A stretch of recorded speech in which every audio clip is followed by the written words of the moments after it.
Selamat sore. Sore dong. Oke, baik. Sore Suara dok. saya terdengar ya.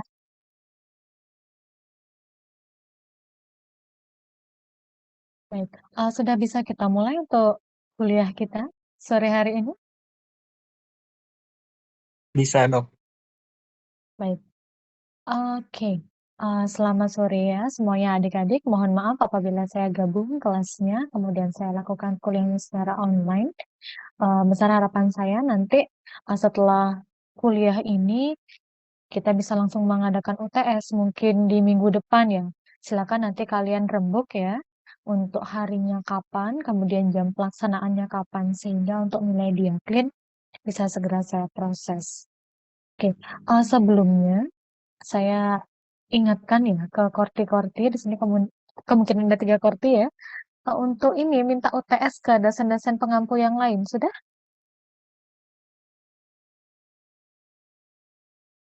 Sudah dok. Sudah. Sudah semua dosen berarti UTS. Sudah Dok. ujian di beberapa dosen gitu, dan yang sudah sejauh ini kita sudah janji dengan Dok Putra Pemayung, kita sudah ada janji dengan Dok Risna, kita juga sudah Ya. janji dengan Dok Sisiang gitu. Oh, Doksisya ya. Ya, Ini selebihnya Adi masih ya? belum. Ya, ya, Adi Dok. Oke, ya. Yang lainnya tolong di ini ya, di follow up terus ya. Jadi nanti nilainya nggak terlalu lama keluar karena biasanya kan nilai di akhir itu hampir 3 bulan belum keluar gitu soalnya ya. Saya pinginnya ketika di akhir selesai nilai sudah ada gitu. Jadi mohon kalian lebih aktif lagi mengejar dosennya untuk minta UTS. Kalau sudah melakukan UTS, nih tolong lapor ke saya ya.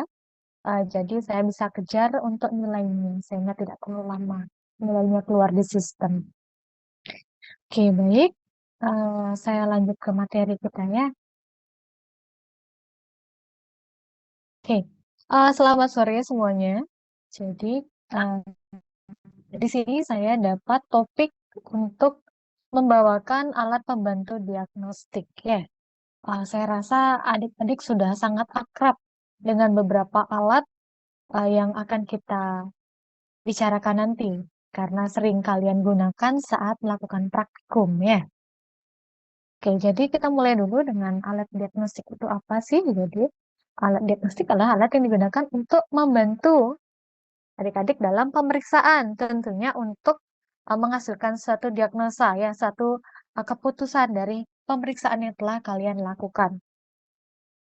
Jadi di sini untuk diagnosa itu perlu dilakukan secara sistematis agar semua sistem yang kalian periksa secara fisik tidak ada yang terlewat. Nah, tentunya di sini diagnosa itu dilakukan berdasarkan anamnesa. Nah, jadi anamnesa aktif maupun pasif ya, itu penting kalian himpun terlebih dahulu. Informasinya baik dari owner maupun kalian nanti selaku dokter yang aktif bertanya, kan seperti itu ya. Jadi untuk tahu anamnesa, kadang ada owner yang terlalu aktif memberikan informasi, ada juga owner yang mungkin kurang aktif memberikan informasi atau bahkan terlalu aktif malah informasinya terlalu eh, hiperbola kan seperti itu. Nah, itulah fungsi dari anamnesa aktif di sini agar nanti kalian bisa mengklarifikasi apapun yang telah disebutkan, apapun yang telah diinfokan oleh si owner. Nah, selain anamnesis, kita juga harus lakukan berdasarkan hasil dari pemeriksaan fisik. Nah, pemeriksaan fisik ada 12 sistem yang harus kalian periksa ya.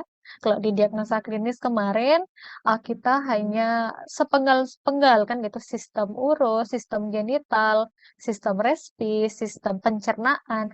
Nah, nanti kalian harus lakukan itu secara sistematis, secara global ya, tidak boleh terlewat. Nah, kemudian baru dilanjutkan dengan pemeriksaan berdasarkan hasil dari alat-alat penunjang yang kalian pilih. Nah, jadi sebelum kita beranjak ke pemilihan alat penunjang, tentunya kalian harus tahu dulu indikasinya apa. indikasi dari hewan kasus itu apa?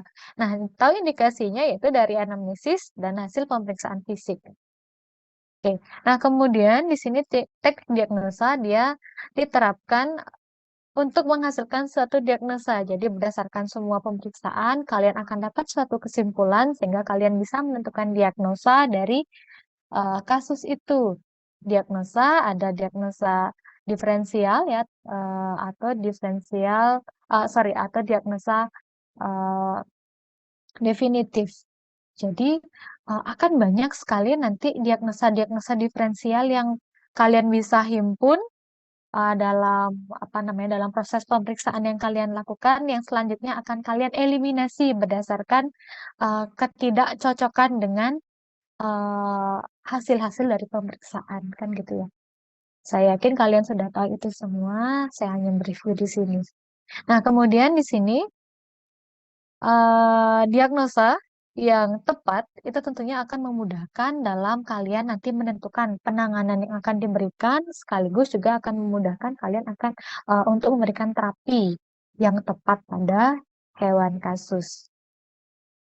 Nah, di sini untuk melakukan diagnosa penunjang, tentunya kalian harus menggunakan alat ya.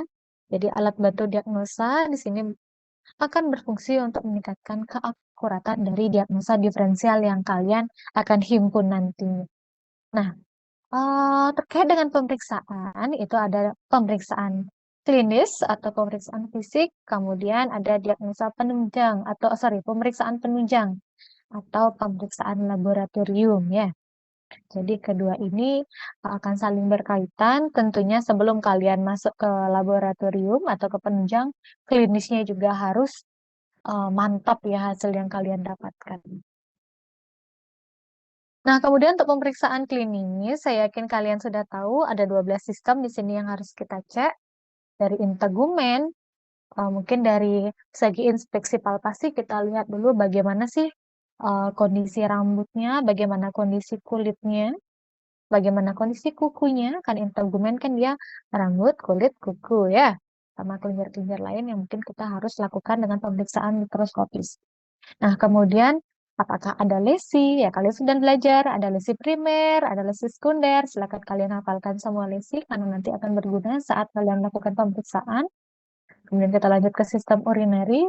Uh, Silakan kalian nanti inspeksi ya, apakah hewannya mengalami kesusahan urinasi, uh, frekuensi urinnya bagaimana, volume urinnya bagaimana, warna urinnya bagaimana, kemudian kebiasaan merjannya bagaimana, apakah ada eh, perubahan habitus di sana, apakah ada perubahan eh, postur tubuh, karena biasanya yang mengalami sakit pada bagian abdomen itu cenderung akan menunjukkan posisi kifosis atau melengkung ya.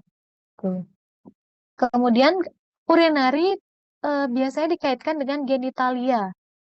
Nah, jadi selain sistem urinari, periksa juga genitalianya. Biasanya hewan yang mengalami urolithiasis atau adanya kalkuli ya atau batu pada urin, dia akan cenderung eh, lebih sering merjan, kemudian frekuensi urinnya dia akan lebih menurun, kemudian apabila kita cek sistem genitalianya atau alat genitalnya, dia akan mengalami kemungkinan pada anjing jantan akan sering mengalami peradangan, kemerahan, kemudian anjing itu akan sering menjilati genitalnya, bahkan menggigit genitalnya. Itu bisa jadi suatu pemeriksaan inspeksi yang bisa kalian pelitkan nanti di rekam medik.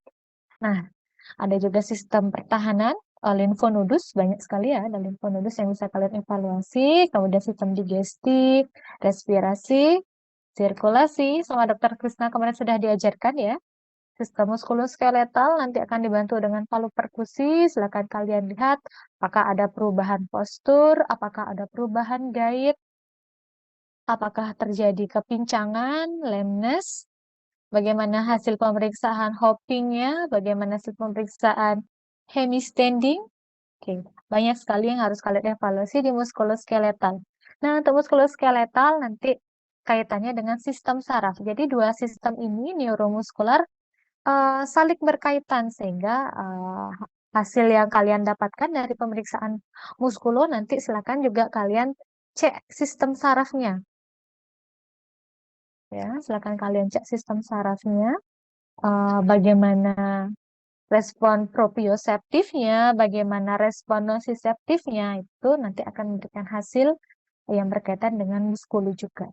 Nah, terlebih lagi kalian silakan cek juga untuk organ-organ mata dan telinga, karena pada hewan geriatri ya, hewan-hewan yang tua itu biasanya akan banyak sekali ada perubahan untuk beberapa sistem yang akan kita evaluasi ini. Nah, untuk pemeriksaan fisik sudah sering kalian lakukan ya, inspeksi, palpasi, auskultasi, perkusi. Jadi inspeksi memanfaatkan organ indera mata ya, untuk kalian lakukan evaluasi terhadap perubahan di hewan kasus. Nah, kemudian dari hasil inspeksi dilanjutkan dengan melakukan perabaan atau palpasi. Nah, dari hasil ini kemudian kalian dapat beberapa temuan abnormal, kemudian nanti dilanjutkan dengan pemeriksaan dengan auskultasi. Jadi memanfaatkan stetoskop di sini ya. Jadi untuk evaluasi nafas, evaluasi jantung, kemudian nanti untuk mendengar suara borikmus, silakan kalian lakukan auskultasi. Jadi untuk nafas, kemudian untuk jantung, yang bisa kalian evaluasi nanti adalah frekuensinya bagaimana, berapa, maaf. Kemudian ritmenya bagaimana, ritme denyut jantungnya, ritme nafasnya bagaimana. Kemudian untuk di nafas akan ada juga evaluasi intensitas, jadi kedalaman saat hewan tersebut bernafas. Karena biasanya kalau hewan-hewan yang ada masalah di abdomennya, kedalaman nafasnya akan jadi lebih eh, apa ya, lebih dangkal.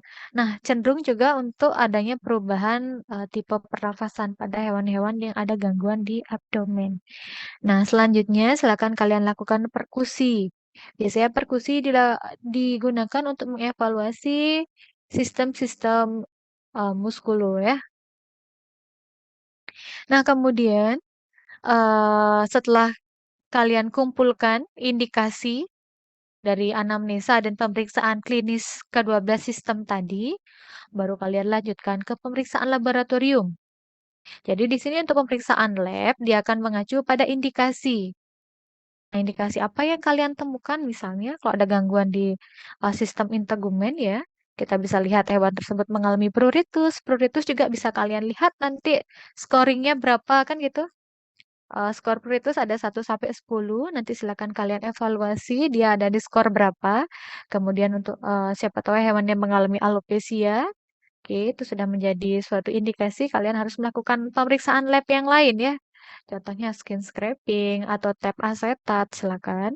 Nah, kemudian eh, di sini untuk indikasi hewan mengalami sesak nafas, kemudian batuk, bersin, adanya leleran mukoid. Oke, bisa kalian lanjutkan. Adanya suatu indikasi gangguan pada sistem respirasi ya. Silakan kalian lanjutkan dengan melakukan X-ray. Nah, kemudian hewan tersebut mengalami hematuria, berarti ada indikasi dia mengalami gangguan pada sistem urinari. Silakan kalian lakukan urinalisis. Kemudian ada lameness, inkoordinasi gerak, paralisis. Silakan nanti ada indikasi hewan tersebut bermasalah di sistem muskuloskeletal ataupun sarafnya. Oke, dilanjutkan dengan pemeriksaan fisik terlebih dahulu dengan menggunakan palu perkusi, kemudian dilanjut dengan melakukan X-ray, kemudian CT scan maupun MRI. Nah, kemudian hewan dengan indikasi dengan keluhan tanda klinis mengalami diare ataupun kesakitan pada abdomen saat kita lakukan palpasi, kemungkinan ada indikasi adanya gangguan pada sistem pencernaan ya. Silakan kalian lakukan pemeriksaan penunjang. Mungkin terlebih dahulu kita lakukan swab feses terlebih dahulu. Kemudian baru dilanjut dengan melakukan USG ataupun fluoroskopi. Nah, berikut adalah alat-alat diagnostik yang umum digunakan. Jadi yang pertama ada termometer, sangat dekat ya sama dunia kesehatan. Jadi termometer ini digunakan untuk mengukur suhu. Dulu kita sering sekali menggunakan termometer air raksa. Jadi termometer ada digital, ada yang merkuri atau air raksa. Yang sekarang kita gunakan tuh yang digital, yang di air raksa ini sudah dilarang untuk uh, dioperasikannya karena apabila pecah termometer air raksa ini dia bisa melukai organ tubuh si pemeriksa karena air raksa itu kan zat yang berbahaya ya. Jadi sudah dilarang pemakaiannya. Padahal dari segi validasi hasil atau akurat hasil itu dia lebih akurat si termometer air raksa. Hanya saja pemakaiannya tersebut cenderung akan lebih lama karena kita nunggu si air raksa itu naik, naik, naik, naik seiring dengan peningkatan suhu tubuh hewannya. Nah, terlebih lagi kalau dia pecah pasti akan lebih berbahaya. Sehingga sekarang yang kita gunakan adalah termometer digital saja. Hanya saja untuk termometer digital kadang terjadi error ya, sehingga harus tetap dikalibrasi untuk termometernya. Oke, kemudian kita lanjut ke stetoskop. Jadi ini digunakan untuk melakukan auskultasi ya, pemeriksaan auskultasi, baik untuk mengevaluasi nafas, kemudian mengevaluasi sirkulasi jantung, ataupun suara-suara pencernaan yang abnormal. Biasanya untuk palu perkusi kita gunakan untuk pemeriksaan muskuloskeletal bahkan neuro ya. Jadi dari muskul dulu, kemudian lanjut ke neurologis. Di sini digunakan untuk mengetahui respon dari tendon-tendon. Saya yakin kalian juga sudah gunakan kemarin saat pemeriksaan muskuloskeletal.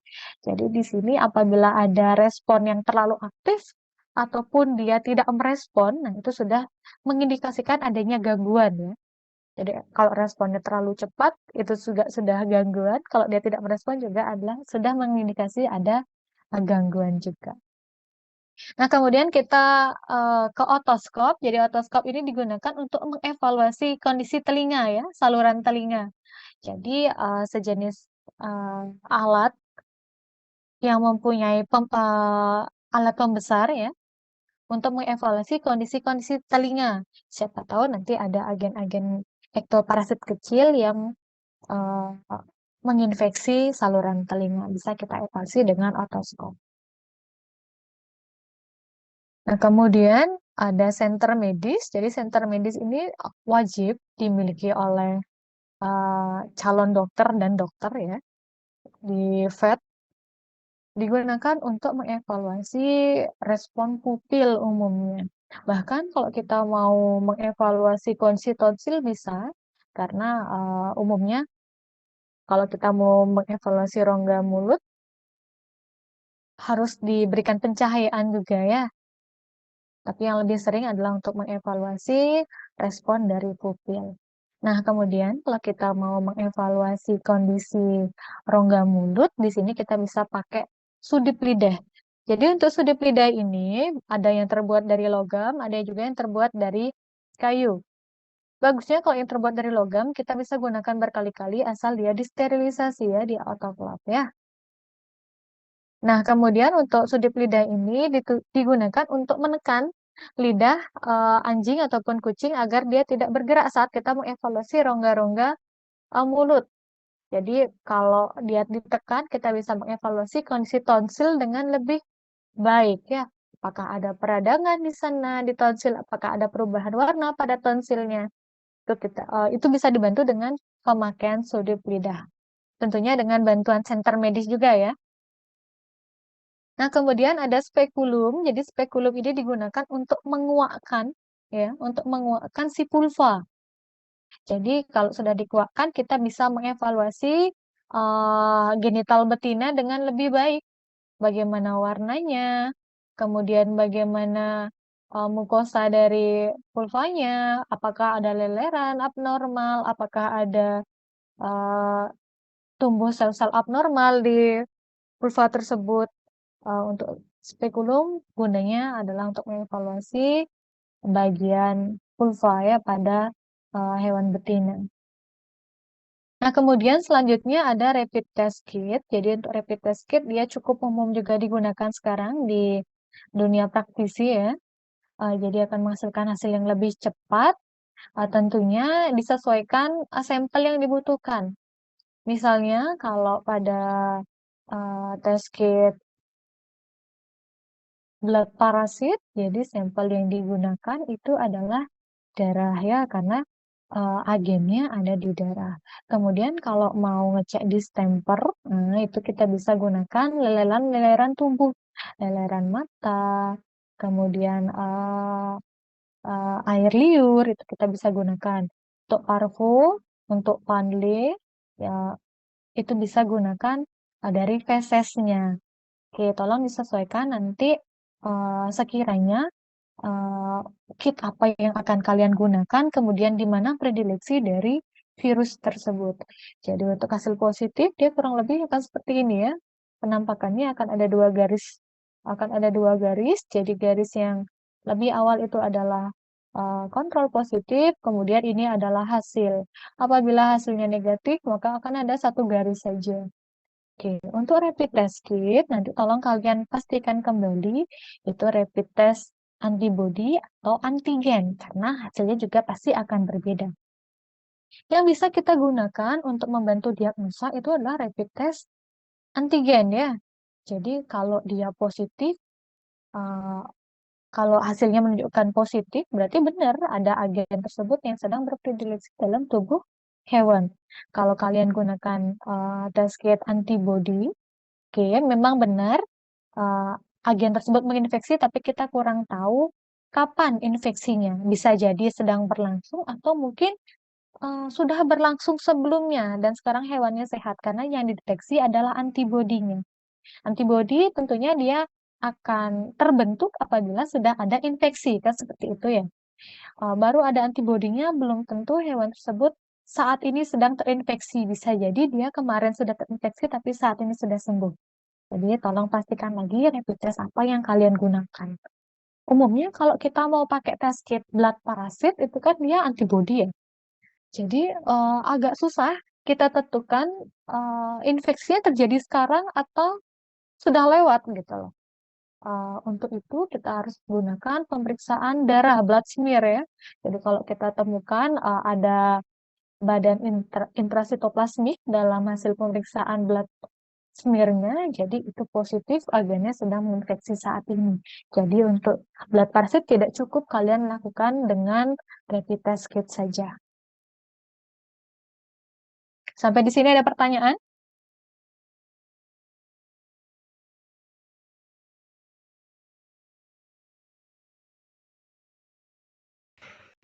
Belum ada, Dok. Oke.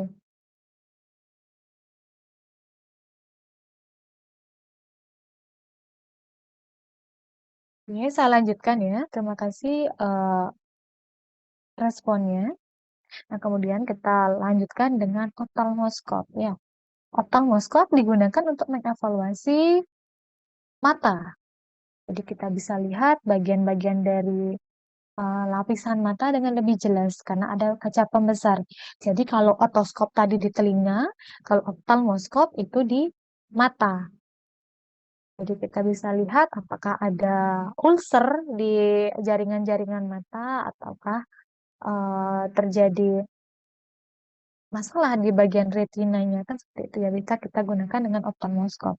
Nah, kemudian kita lanjut ke Woods lamp. Jadi Woods lamp ini dia digunakan untuk mengevaluasi sistem integumen.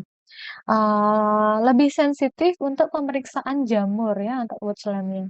Jadi di sini untuk Woods lamp dia memanfaatkan sinar UV. Jadi sinar UV itu nanti akan memberikan akan memancarkan warna ungu atau violet. Oke. Apabila nanti hewan tersebut positif terinfeksi jamur ya, mikosis ataupun dermatofitosis, maka pendaran sinar yang dihasilkan itu bukan violet lagi, bukan ungu lagi, tapi menjadi hijau. Apabila sinar tersebut menjadi hijau, berarti daerah tersebut positif ada jamurnya. Nah, akan tetapi sekarang untuk pemeriksaan Woods lamp, kita harus pastikan juga tidak ada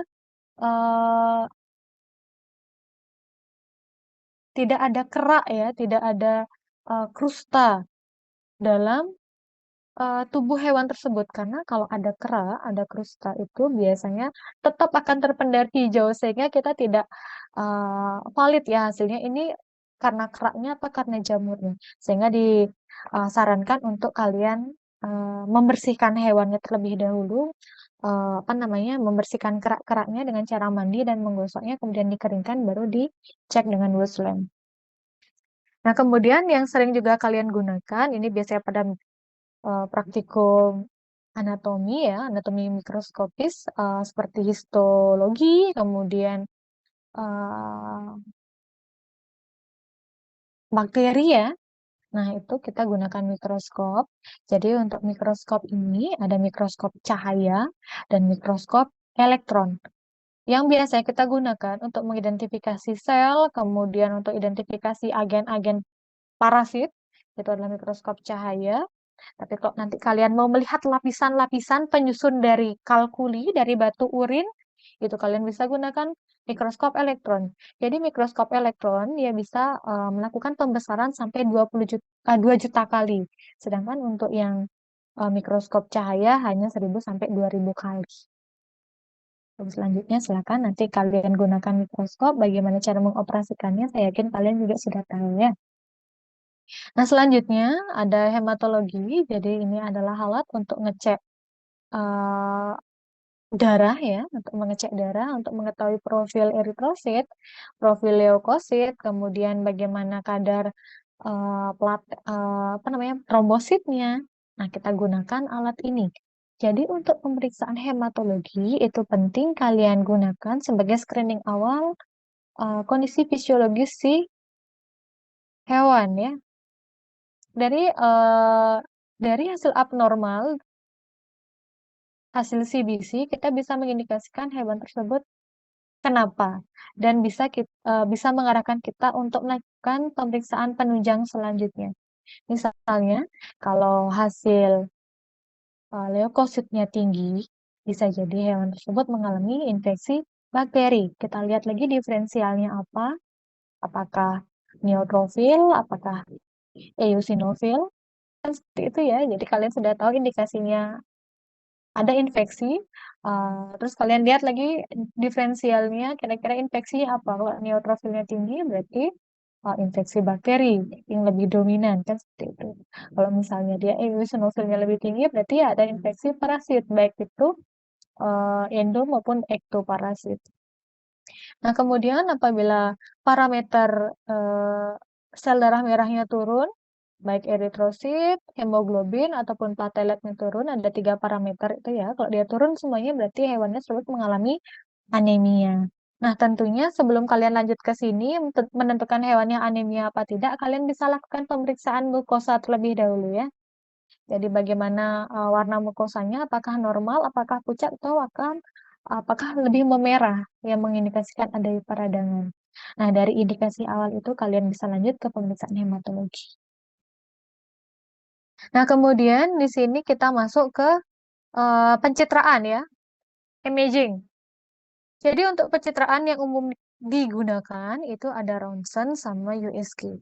Jadi untuk ronsen memanfaatkan sinar X-ray, kemudian untuk USG memanfaatkan gelombang suara ya. Nah, di sini untuk ronsen sama USG dia sama-sama akan memberikan pencitraan, hanya saja fungsinya berbeda. Nah, untuk ronsen di sini pasti akan menghasilkan paparan radiasi, untuk USG tidak. Untuk ronsen kita bisa melihat keseluruhan dari organ ya tanpa melakukan pembedahan, akan tetapi sudut pandang yang dihasilkan hanya satu, karena dia 2 dimensi kan seperti itu. Kalau USG dia bisa mengidentifikasi organ-organ soft tissue dengan lebih baik, dengan lebih detail lagi. Kemudian pemeriksaannya kita harus lakukan secara real time. Jadi sekarang kalian gerakkan probe-nya, sekarang kalian harus mengevaluasi. Sekarang kalian harus sekarang kalian harus menentukan diagnosanya apa untuk si USG ya. Meskipun kita bisa ngeprint hasil USG-nya, Tapi hasil yang kadang kita dapatkan itu kurang maksimal ya. Karena yang biasa kita print itu kan cuma satu sisi saja. Sedangkan saat menggerakkan probe atau transducer ya ini yang menyentuh tubuh hewan, nah itu kalian bisa mengevaluasi dengan lebih baik. Nah, untuk USG sama ronsen ini nanti akan kalian dapatkan di semester 5 ya. Nanti ketemu lagi kita di mata kuliah radiologi. Nah, selain ronsen sama USG, ada juga imaging lain yang bisa kita manfaatkan ya di dunia kesehatan, itu ada MRI dan CT scan. Nah, untuk MRI dia sorry, CT scan terlebih dahulu ya. Untuk CT scan dia juga memanfaatkan sinar X. Di sini akan tetapi hasil yang digunakan itu dia lebih detail ya. Hasil yang didapatkan dia lebih detail dibandingkan dengan hasil ronsen di sini. Nah, kemudian untuk MRI dia memanfaatkan sinar eh, apa namanya gelombang radio sama teknologi magnet. Nah, kemudian digunakan untuk mengevaluasi otak, kemudian vertebrae ya, tulang-tulang belakang, dan bebas radiasi. Jadi hasil yang dihasilkan juga lebih bagus, akan tapi biaya yang dibutuhkan akan lebih mahal untuk pemeriksaan MRI. Oke, cukup untuk imaging. Selanjutnya kita masuk ke analisis chemistry. Jadi di sini untuk pemeriksaan darah, kimia darah, kita bisa gunakan alat ini. Jadi apabila dari hasil pemeriksaan fisik, kemudian dari hasil pemeriksaan apa namanya darah, kalian dapatkan hasil tidak bagus, kita bisa lanjutkan untuk ngecek kimia darah. Kimia darah bisa untuk mengevaluasi fungsi-fungsi dari hati, untuk mengevaluasi fungsi-fungsi dari ginjal, untuk mengevaluasi kondisi elektrolit dalam tubuh. Jadi di sana ada banyak sekali ada parameter ya, glukosa, bun, kreatinin, albumin, SGPT, SGOT itu banyak sekali yang bisa kalian evaluasi. Nanti kalian cocokkan mau mendeteksi fungsi organ apa. Jadi nanti hasilnya akan di setting, kemudian akan bisa kalian evaluasi dari hasil yang telah didapatkan. Nah, kemudian di sini ada pemeriksaan urin analisis ya. Ada urin analisis, jadi di sini menggunakan mesin yang sebelumnya untuk pemeriksaan kimia urin bisa kita lakukan dengan melakukan dipstick. Nah, akan tetapi untuk dipstick di sini biasanya kan dia cukup subjektif ya. Jadi mata saya sama matanya Adi gitu kan berbeda. Oke. Nah, kemudian kalau kita lewat dari 30 menit, warna dari parameter dipstick itu pasti sudah berubah. Nah, sehingga sekarang ada alat yang akan lebih membantu kita untuk memvalidasi hasil tersebut. Jadi kita bisa gunakan mesin analisis urin ini. Jadi dipstick yang sudah kalian celupkan ke urin, kemudian nanti akan dimasukkan dan akan dibaca oleh si mesin ini. Nah, parameter-parameter pengamatan tersebut nanti akan dipantulkan dengan teknologi cahaya ya, dan akan menghasilkan nilai akan menghasilkan nilai di sini. Jadi kalian tidak usah melakukan pemeriksaan dengan muter-muterin botol dipsticknya. Kalian tahu dipstick kan ya? Kemarin sempat bawa dipstick, Tahu dok, nggih sempat bawa Ah. dipstick dok. Tempat bawa dok. dipstick. Sempat. Kemudian kan kalian sempat lihat ya di botol itu dia ada warna-warna untuk mengevaluasi hasilnya. Gitu dok. Nggih dok. Heeh. Ya, biasanya kan kita cocokin tuh warnanya. Nitritnya warna yang mana ya? Berarti itu hasilnya pH-nya warna yang mana ya? Yang lebih dekat yang mana? Berarti itu pH-nya. Itu kan dia cukup subjektif. Nah, makanya di sini ada mesin analisis urin yang bisa kita gunakan untuk mendapatkan hasil yang lebih valid. Terima kasih responnya. Nah, kemudian ada endoskop ya. Endoskopi di sini digunakan dengan memanfaatkan alat endoskop. Jadi endoskop itu adalah suatu alat selang khusus ya, dia tipis, kemudian terbuat dari serat optik yang dilengkapi dengan lampu dan kamera pada bagian ujungnya. Jadi untuk endoskopi ini kita bisa amati perubahan-perubahan yang terjadi pada organ dalam tubuh, kemudian dilaksanakan juga untuk pengambilan biopsi jaringan. Jadi biasanya untuk apa namanya operasi-operasi minor kita cukup mengambil biopsinya dengan endoskopi saja tanpa kita harus membuat torehan ya. Oke, jadi untuk endoskopi ini dia disesuaikan dengan organ yang mau kita evaluasi ya. Kalau misalnya mau ngelihat bagian VU atau kantong kencing, kita sebutkan ya sitoskopi. Kalau kita mau mengevaluasi bagian paru-paru dan bronkus, ada bronkoskopi. Kemudian kalau kita mau ngecek bagian rahim ya, uterus, organ-organ reproduksi, stereoskopi. Jadi masih banyak lagi istilah-istilahnya. Jadi untuk penamaannya disesuaikan dengan organ yang mau kita evaluasi. Nah, selanjutnya di sini ada fluoroskopi. Untuk fluoroskopi dia sama dengan X-ray ya. Jadi dia memanfaatkan sinar X. Hanya saja di sini penilaiannya bisa kita lakukan secara real time karena hasil yang didapatkan nanti akan berupa video. Kalau tadi X-ray kan dia memanfaatkan film saja, jadi satu kali jepret, kemudian kita evaluasi. Nah, kalau fluoroskopi ini nanti kita nilainya secara real time, jadi saat bahan kontras itu dimasukkan ke dalam tubuh hewan, kemudian kita akan lihat bagaimana perjalanan bahan kontras tersebut, kemudian hasilnya nanti akan berupa sequel video. Jadi bisa kalian lihat berkali-kali ya untuk hasil dari fluoroskopi. Nah, sayangnya untuk fluoroskopi dia sama dengan X-ray, masih 2 dimensi, sehingga hasil yang kita dapatkan kurang maksimal. Beda halnya dengan CT scan yang sudah 3 dimensi, yang bisa kita lihat dari kanan, kiri, atas, bawah gitu ya. Jadi hasilnya lebih bagus. Nah, selanjutnya ada pasien monitor. Jadi ini cukup penting, khususnya ditempatkan di rumah sakit ya. Jadi digunakan untuk ngecek suhu, kemudian frekuensi jantung, nafas, saturasi oksigen. Jadi untuk kondisi-kondisi emergensi ini sangat diperlukan karena tidak mungkin kita akan ngecek suhu berkali-kali, tidak mungkin kita akan membawa stetoskop kemudian ngecek jantungnya berkali-kali. Jadi ini cukup dipasangkan di pasien sehingga kita bisa mengevaluasi dengan cepat perubahan-perubahan yang terjadi pada suhu, jantung, saturasi oksigen, ataupun nafasnya.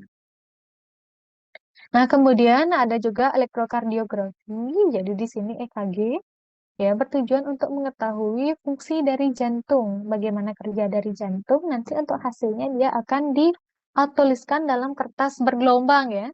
Ada gelombang-gelombangnya PQRS. Nanti biasanya kalian akan lebih detail dapatnya dari dokter Somo terkait dengan EKG ini. Nah, kemudian itu adalah tadi alat-alat yang umum digunakan ya di klinik.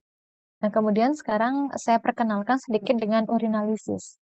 Jadi urinalisis di sini adalah suatu metode untuk menganalisa urin.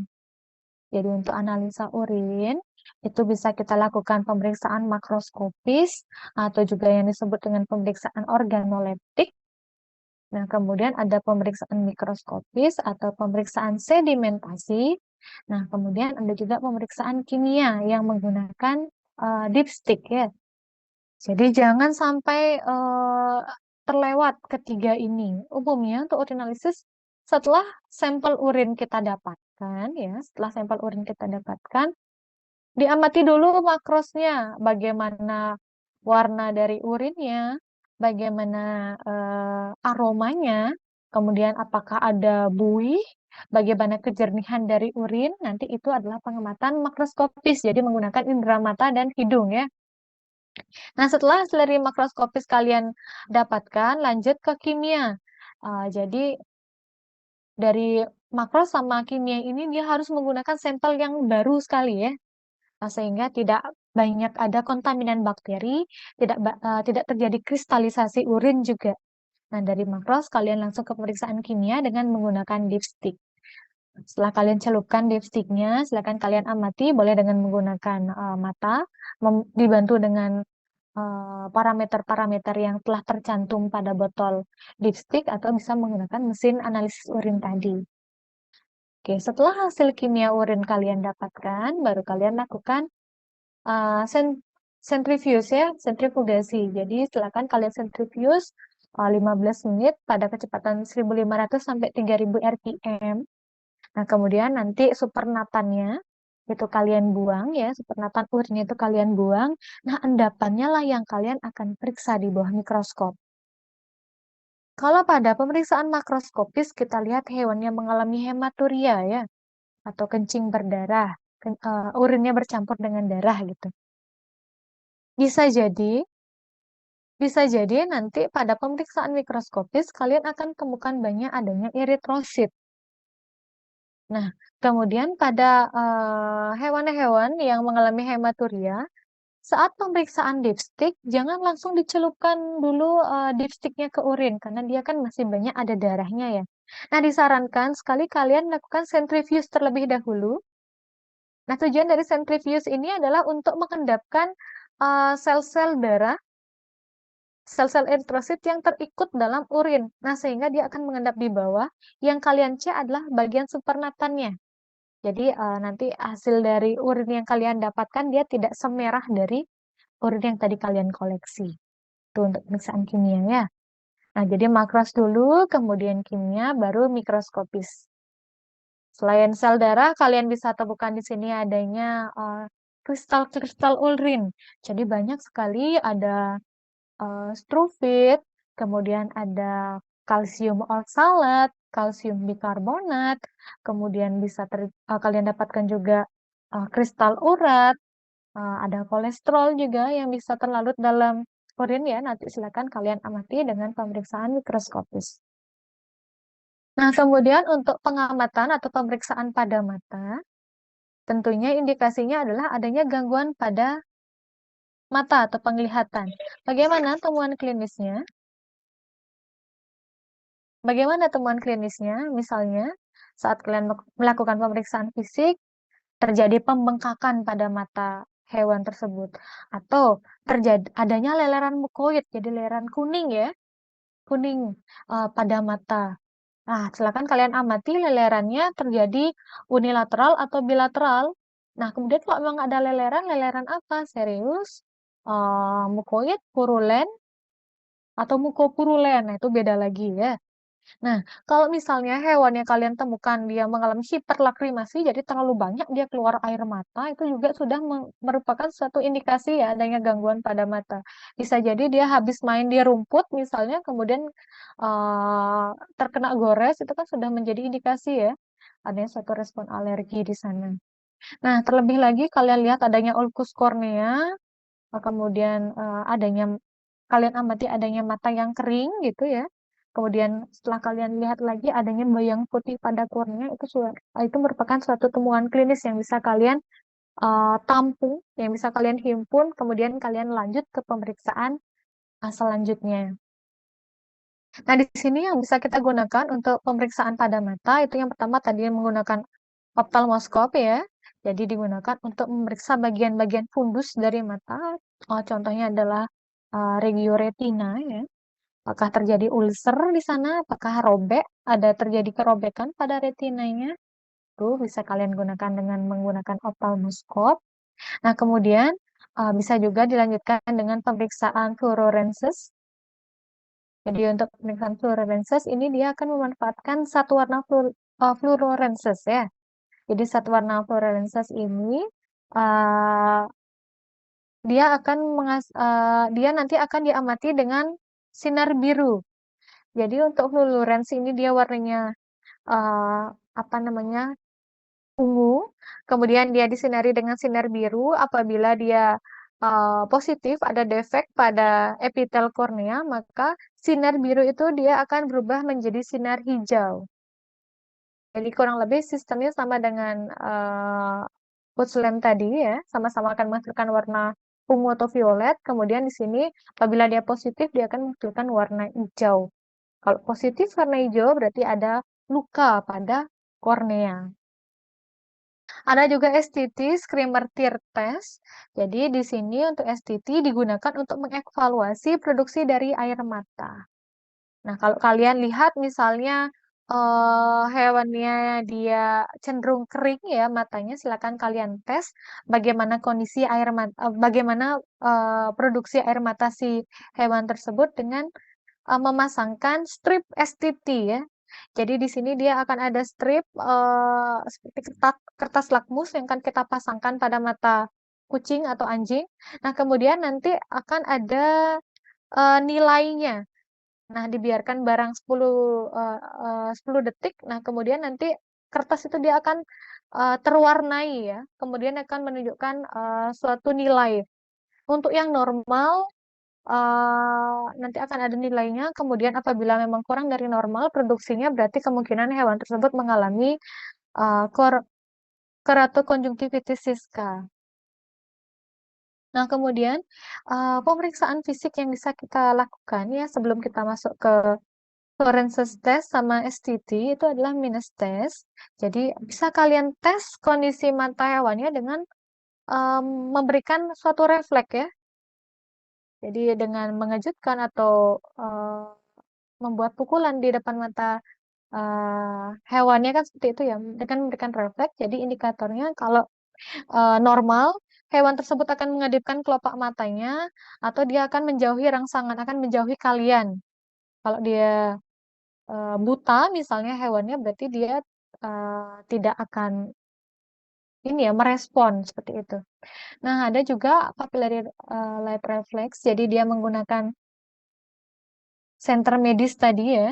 Di sini kita akan mengamati kondisi dari pupil si hewan.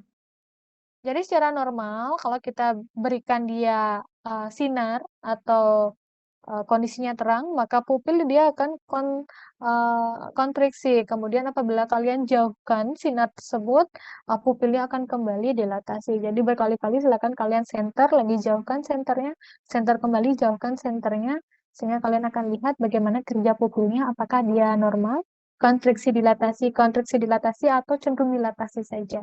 Kalau dilatasi saja, berarti efek dari pupilnya sudah menurun.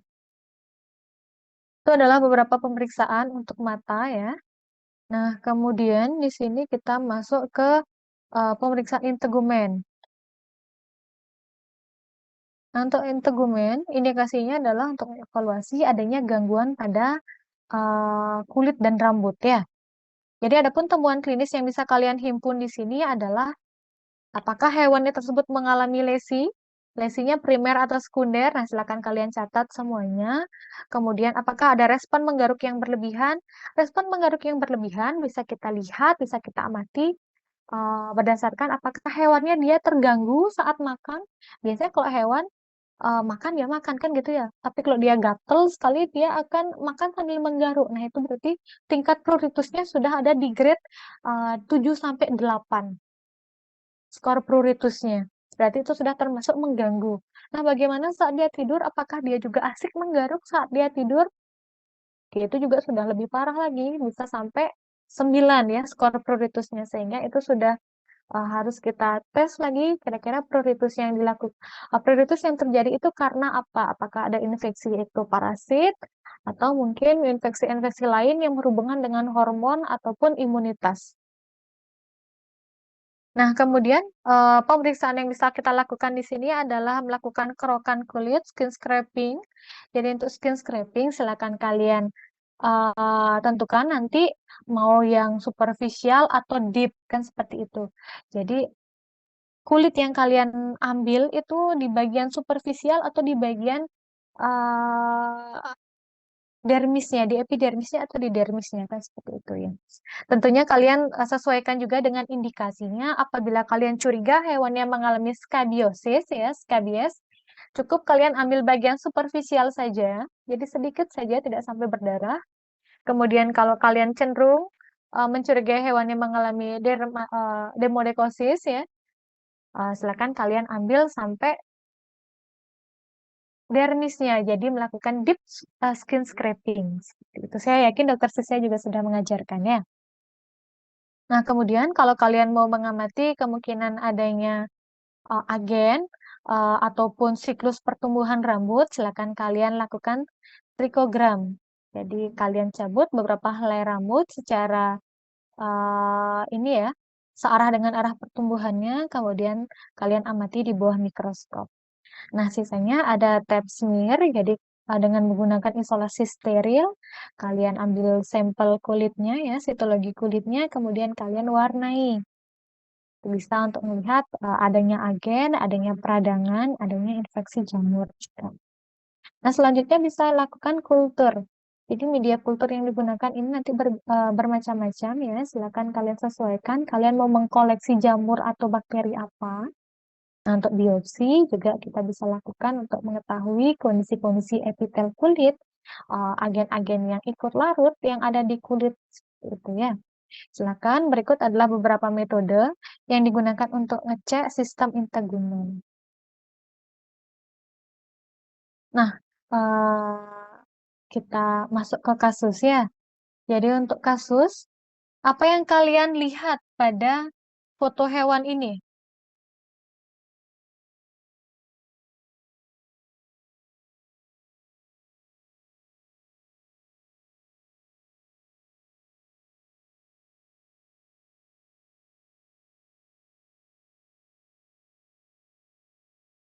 Apa yang kalian lihat pada hewan ini? Penebalan kulit, Dok. Adanya penebalan pada kulit, oke, baik, terima kasih. Ada lagi?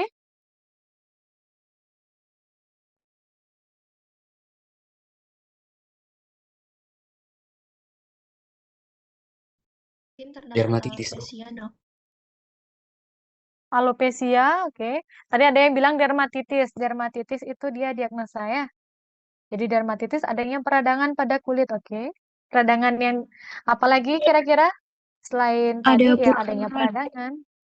Ada apa? purpura, purpura.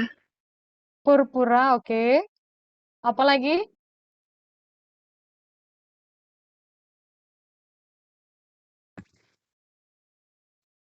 Krusta, Dok.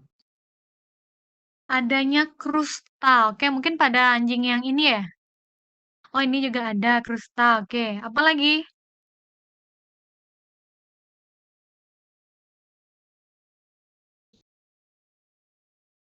Erosi, Dok. Erosi itu yang kayak gimana? Erosi Claudia? itu hilang tautan epidermis begitu, Dok. Itu kayak ada kayak berdarah-berdarahnya gitu, Dok. Mungkin erosi. Oh, oke. Saya izin ke toilet sebentar ya, Dek. Mohon ditunggu 5 menit ya. Oke, Dok. Baik, Dok. Iya, Dok.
Ya, apa yang kalian temukan lagi, Dek? Izin dok, dignifikasi Ya, dok, terlihat disignifikasi, dari oke. anjing. Ya. Ya, itu yang gini ya, istilahnya ada kerutan-kerutan ya dalam kulit. Ada yang bisa lihat hewannya mengalami hiperpigmentasi enggak? Terlihat dok. Ya, hiperpigmentasi, oke. Nah, untuk alopesianya juga ini cukup luas ya. Oke. Kira-kira apa yang kalian lakukan kalau ketemu anjing seperti ini? Pemeriksaan apa?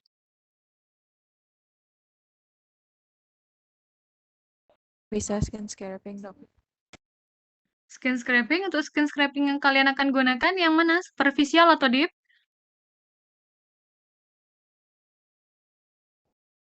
Mungkin yang Bisa deep di dok. keduanya. Yang deep. Kenapa yang deep?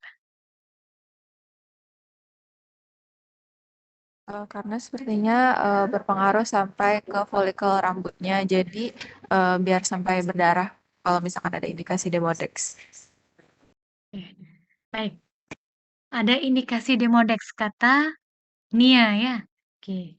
Kita lihat hasilnya.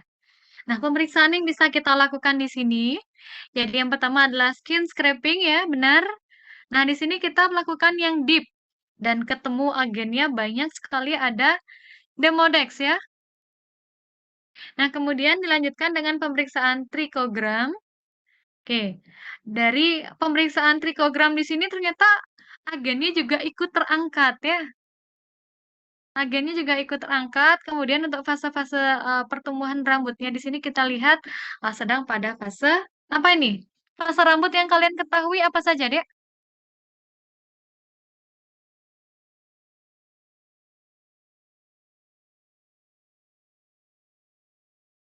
Sudah sempat belajar dengan siklus ini, pertumbuhan rambut, anagen, telogen, katagen.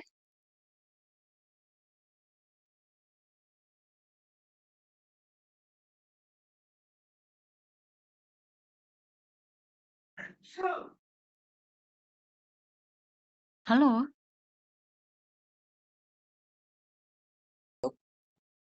Seingat saya belum gitu. Apa, Dek? Dari saya, seingat saya belum belajar mengenai kelasnya. Mungkin saya lupa juga dok. Iya. eh kalau elektif dermatologi itu semester berapa ya? 7 ya berarti ya? Karena sekarang elektif kan semuanya sudah dikelompokkan di semester 7 ya?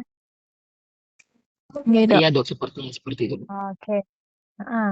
Iya, iya nanti kalau seumpama kalian ambil elektif tersebut mungkin akan lebih pasif lagi untuk mendengar istilah fase atau siklus pertumbuhan rambut ya. Jadi ini adalah fase telogen ya. Nanti untuk anagen dia biasanya akan lebih cembung lagi untuk loop rambutnya. Nah, biasanya pada fase-fase istirahat yang mau rontok, yang mau eh, apa ya, tanggal gitu rambutnya kayak gini dia fase. Oke, nah kemudian ada pemeriksaan hematologi lagi karena banyak demodekosis di sini ya. Kemudian ada perdarahan juga tadi. Mungkin kita bisa cek bagaimana sih kondisi eritrositnya, apakah ada kemungkinan hewan yang mengalami anemia atau tidak. Jadi itu contohnya ya. Jadi dari anamnesa, kemudian klinis, kita lihat adanya perubahan-perubahan pada kulit tadi. Kemudian kalian tentukan, oh, saya mau melakukan skin scraping, kemudian pikogram. Bisa juga kalian lanjutkan ke tape asetat, tapi menurut saya karena tunggal, dia kalau kita cuman tape bagian superficial kan kurang kurang ini ya, kurang maksimal. Sehingga untuk tape asetat dia tidak atau tape preparation dia tidak dianjurkan pada kasus ini. Nah, kemudian kasus kedua, jadi ada anjing dengan anamnesis dan tanda klinis sebagai berikut ya. Jadi dia berumur 5 tahun, kemudian body condition score-nya dia 4 sampai 5, 4 per 5 ya. Kemudian pada pengamatan kalian secara klinis ya, hewan tersebut anjing tersebut menunjukkan suara seperti angsa. Nah, kemudian pada saat hewan tersebut exercise, kalian amati dia lebih sering batuk. Nah, kemudian pada pemeriksaan auskultasi, kalian dengarkan suara stridor ya pada saluran pernafasan atas. Nah, kemudian di sini terjadi perubahan tipe pernafasan, di mana untuk anjing biasanya tipe pernafasannya adalah costoabdominal kan ya. Nah, di sini hewannya cenderung ke abdominal saja, berarti kan sudah ada gangguan di sana. Apa yang bisa kalian lanjutkan pemeriksaannya? Pemeriksaan lab apa yang bisa kalian lanjutkan?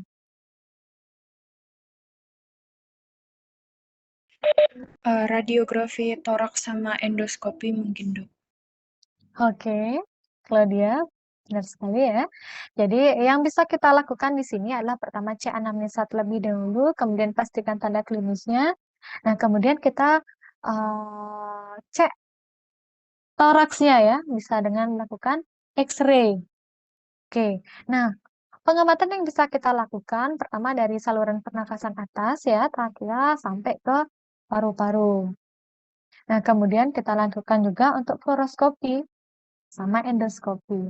Nah, dari sini, dari hasil X-ray kita lihat ya, ada penyempitan pada saluran trakeanya ya. Jadi di sini dia lebih besar diameternya, kemudian pada inlet pelvis ya, mau masuk ke inlet pelvis dia lebih sempit, kemudian setelah lewat inlet pelvis dia kembali besar. Berarti ada indikasi bahwa anjingnya mengalami tracheal collapse. Ya. Jadi penyempitan saluran nafas akibat ukuran trakea yang mengecil. Nah, kemudian pada pemeriksaan fluoroskopi, oke, kita lihat ya. Di sini dia juga mengecil ya. Jadi di sini besar, kemudian mengecil kembali untuk ukuran dari trakeanya, kemudian membesar kembali. Oke.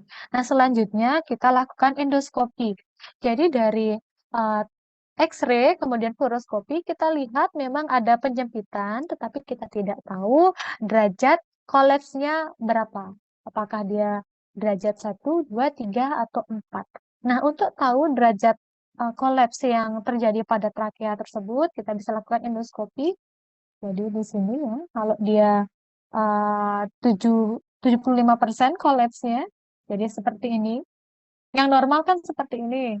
Nah, kalau dia mengecil 75% akan terjadi pengecilan ukuran trakea ya. Jadi dia seperti tertekan, tidak bulat sempurna. Kemudian 50% seperti ini.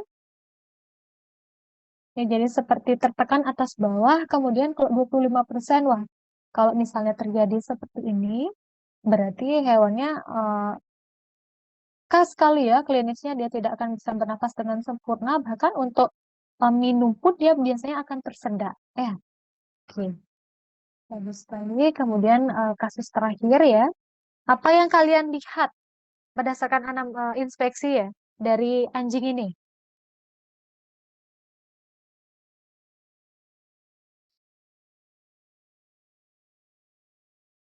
Terlihat bagian abdomennya terbesar. ada leak Abdomen. seperti ya membesar. Iya, abdomennya membesar. Oke, benar. Padahal anjingnya kecil ya, tapi perutnya besar sekali. Oke. Nah, kita cek anamnesanya. Jadi anjing itu dia masih umur 2 bulan, kemudian belum pernah vaksin, belum pernah ada warbird ya. Kemudian saat dilakukan pemeriksaan itu dia adanya muntah persisten, kemudian nafsu makan minum dia menurun, nah, kemudian abdomennya membesar. Nah, kemudian saat dilakukan pemeriksaan pengamatan muskuloskeletal adanya gangguan pada gait ya, khususnya pada ekstremitas kaudal. Jadi hewannya akan cenderung lebih banyak duduk ya atau diam. Nah, kemudian saat anjingnya itu defikasi, ada bentukan seperti benang atau karet berwarna putih. Nah, pemeriksaan apa yang akan kalian lakukan? Labnya. Swab feces. Pemeriksaan feses, Dok. Pemeriksaan feses, oke. Jadi yang kita lakukan pertama kali adalah melakukan pemeriksaan feses dengan rectal swab atau rectal feses ya. Nah, kemudian hematologi, ultrasonografi, radiografi, sama endoskopi. Nah, jadi berdasarkan hasil mikroskopis feses, oke, kita temukan banyak ada telur toksokara ya. Banyak ada telur toksokara. Untuk pemeriksaan feses bisa kalian lanjutkan juga dengan pemeriksaan EPG, egg per gram ya. Jadi itu kaitannya nanti sama parasitologi memang. Tapi kita di internal biasanya akan menggunakan EPG juga untuk mengetahui derajat infeksi dari hewan tersebut. Jadi kalau di atas 100 itu masih ringan, sorry, iya, 100 sampai 200 telur yang kita temukan di 1 gram 1 gram feses itu masih ringan. Kalau sampai 999 atau lebih itu berarti derajatnya udah infeksi parah ya. Jadi EPG itu yang akan menentukan nanti derajat infeksi dari si helmin. Kemudian hematologi di sini tujuannya apa? Jadi biar kita tahu juga apakah hewannya mengalami anemia, kemudian gangguan-gangguan lain yang mungkin bisa kita lihat juga di hasil pemeriksaan darah ya. Nah, kemudian karena ada tadi ya kemungkinan infeksi cacing pada anjing muda kan bisa menyebabkan migrasi larva ya. Nah, bisa adanya kemungkinan adanya gangguan pada sistem lain, jadi kita bisa lanjutkan dengan pemeriksaan fungsi hati. Siapa tahu perut yang membesar tadi terjadi karena adanya asites kan seperti itu. Jadi pada hewan yang mengalami toksokariasis, umum sekali apabila infeksinya terjadi secara kronis, dia akan terlihat seperti pot belly ya, adanya perut yang membesar gitu, abdomen yang membesar. Nah, membesarnya itu bisa disebabkan karena adanya si cacing, adanya peradangan pada usus, atau karena adanya asites atau adanya akumulasi cairan ya di rongga abdomen. Nah, silakan kalian cek. Makanya di sana tadi radiografi sama kimia darah yang akan menunjukkan hasil dari hewan tersebut. Nah, kemudian setelah kita lanjutkan dengan pemeriksaan USG, oke, kita lihat adanya cacing ya. Adanya cacing yang terselip di usus halus dari hewannya. Jadi ini adalah pemeriksaan-pemeriksaan yang bisa kita lakukan apabila ketemu hewan dengan klinis seperti itu. Sampai di sini ada pertanyaan?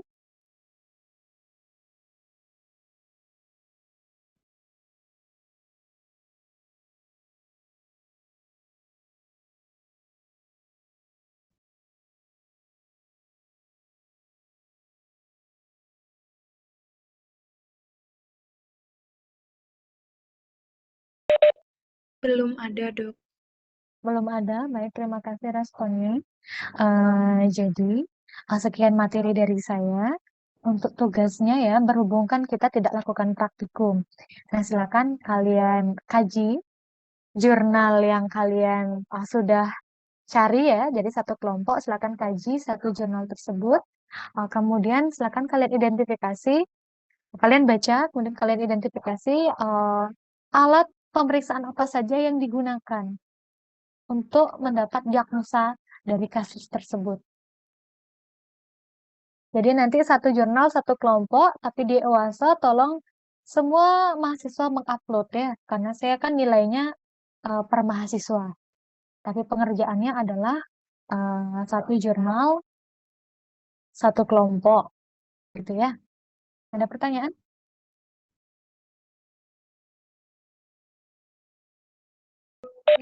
Sudah Belum jelas. ada, Dok. Sudah jelas ya. Jadi nanti tolong semua mahasiswa harus upload ya. Sudah saya buatkan slot untuk tugas kelas A, B, C, dan D. Jangan diupload di tugas kelompok ya. Nanti nilainya tidak keluar dia. Jadi silakan nanti kalian kaji satu jurnal, atau kelompok kaji satu jurnal, kemudian lihat alat-alat apa saja yang digunakan. Misalnya untuk tahu suhu berarti dia menggunakan termometer. Untuk tahu nafas atau hewannya mengalami aritmia, berarti dia menggunakan apa gitu misalnya. Kemudian dia mau ngecek hewannya mengalami urolithiasis, apa alat diagnosa yang digunakan untuk tahu hasil itu. Silakan nanti kalian kaji ya. Untuk UTS kalian bersedia kapan?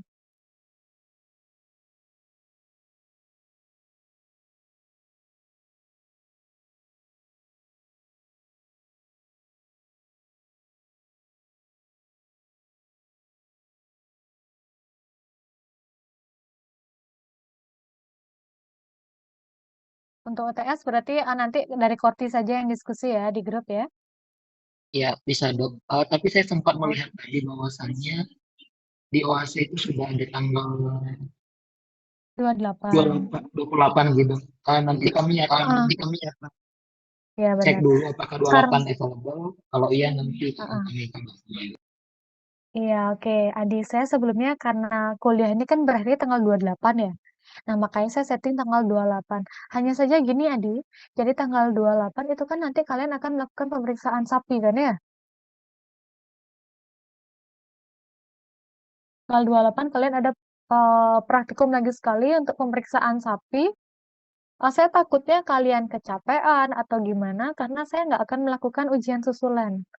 Jadi waktunya saya setting, saya tidak akan buka waktu lain. Kemudian tidak akan ada pengulangan. Jadi tolong dipikirkan kembali ya. Takutnya nanti ada teman-teman yang kecapean, kemudian terlewat, saya tidak mau ada susulan lagi. Tolong dipikirkan ya. Akan dipertimbangkan untuk dilaksanakan minggu depan karena kebetulan Iya. kami agak Baik. lowong. Ya, masih lama juga waktunya ya, sampai tanggal 28. Nanti kalau misalnya kalian mau mengajukan perubahan jadwal, silakan di chat saja, akan saya setting sesuai dengan kesepakatan kalian ya, biar hasilnya lebih memuaskan lah nanti ya. Oke, kemudian jangan lupa tanggal 25 nanti kalian akan ujian praktikum kedua ya. Tolong dipersiapkan alat-alat yang akan kalian butuhkan. Contohnya mungkin stetoskop masih kalian gunakan ya. Kemudian palu perkusi masih kalian gunakan. Sisanya sepertinya cuman inspeksi sama palpasi saja. Tapi tolong kalian cek lagi ya, kira-kira ada alat yang perlu kalian bawa, silakan. Untuk ujiannya sistemnya sama dengan ujian praktikum pertama. Jadi akan ada beberapa meja, kemudian mahasiswa akan masuk sesuai dengan jumlah meja, kemudian akan di rolling. Waktu pengerjaannya kurang lebih 1,5 menit di setiap meja. Materinya ya topik-topik yang ada di putaran ketiga dan keempat. Ada pertanyaan sebelum saya tutup?